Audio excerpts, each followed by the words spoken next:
Hi, I'm Harry. I've been living in Sheffield for 8 years, and recently I had an awesome trip to Vietnam. I feel like, it's always been a place that's been on the list for me. Like, I'm quite into my photography, so it was the landscape that really appealed to me the most. It's just it's just a beautiful place, and obviously it has really great food as well, so that was always a bonus. Pho was definitely big on the list. I ate a lot of that. Getting used to eating noodles in the morning was really different for me, really strange. But towards the end of it, I was like, cereal for breakfast? Absolutely not. No, give me that bowl of pho. There's one chi that really made an impact on my life in a very special way.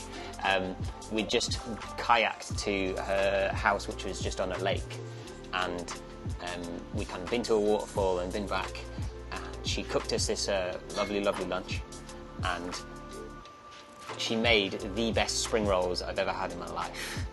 I've never beaten them ever since, basically. Every time I eat spring rolls, I'm going to think of that lovely lady, and she has no idea how much she's impacted my life. It's kind of funny to think. I was just some random tourist, basically, that just had lunch at her house. But yeah, I'm never going to forget those spring rolls. Everyone absolutely loved seeing us because we were just really different and interesting. It was like a break from everyday life, I guess. I'd have kids I'd walk past, and I remember this one little boy ran out and started waving at me, and in Vietnamese he said, "Ciao, Mr. Western." And I just thought that was the funniest thing ever. It was so cute. People were just happy to be around, basically. It was amazing. So we spent most of our time in the north. We went to Hà Giang, Hanoi, Ba Be and Phu Long. A lot of it was focused on having a more culturally immersive experience. That was the best kind of thing for me, really, because I really wanted to see, I guess, what everyday life in Vietnam could be like as well. There was a homestay that we stayed at out in the sticks in Ba Be that was, it was owned by a woman who was in a really small ethnic group. I think there's something like 42 in Vietnam for that, so there's loads of them.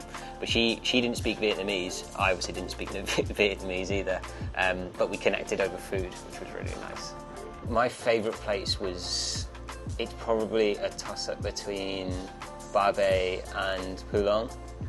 Ba Be we did a 4-day hike around the rainforest, and it was we just basically didn't see other people for most of the day. It was we were all alone pretty much, just among all of the wildlife, all the different giant plants. The leaves were as big as me.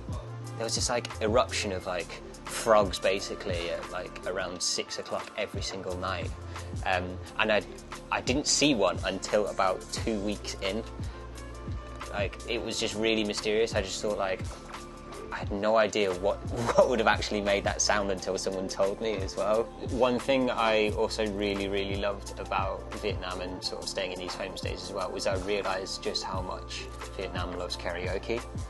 I absolutely love karaoke as well, so I feel it's something that made me feel like it was my second spiritual home or something like that, because you'd just be driving on your motorbike throughout the hills or something like that in the middle of the day, and you would just hear someone belting out some absolute classics or something. Down the road you'd hear people gathering together and singing and stuff like that. It just seemed so pure, so wholesome. Xin chào, mọi người cam ép. Cảm ơn chị.